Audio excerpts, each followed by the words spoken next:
देखियौ, अहाँ लेल के नीक सोच राखै छथि आओर किनकर सोच खराब रहै छै, ई नेगेटिव आओर पॉजिटिव अहाँ खुद पहचानि सकै छियै। कोनो एहन व्यक्ति लग अहाँ अगर साथमे बैसै छियै आओर बातचीत गपशप करै छियै तऽ अहाँके बहुत पॉजिटिव वाइब्रेशन आयत आओर हैत जे हिनकर बात सुनिते रही, हिनका लग बैसी, हिनकासँ बातचीत करी, अपन बात व्यवहार करी आओर मोनके शान्ति भेटत, सकून भेटत आओर एकटा अन्दरसँ अपनापनके आवाज आयत।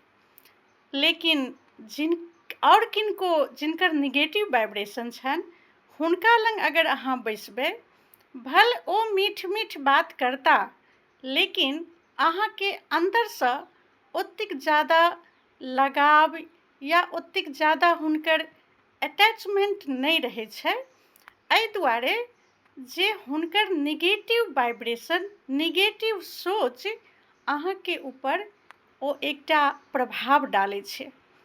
तऽ किनको सङ्गे लागत जे जन्म जन्मसँ शायद हिनका हम जानै छियनि तऽ ओ पॉजिटिव वाइब्रेशन छै, आओर किनको सङ्गे लागत जे हिनकर बात बस सुनि रहल छियै आओर कोनो फर्क नहि पड़ै छै, तऽ लगाव नहि देखाइ छै कतहुसँ, ओ निगेटिव वाइब्रेशन रहै छै। ठीक छै, जय मिथिला, जय मैथिली, बाय बाय। फेर भेटै छी दोसर वीडियोमे।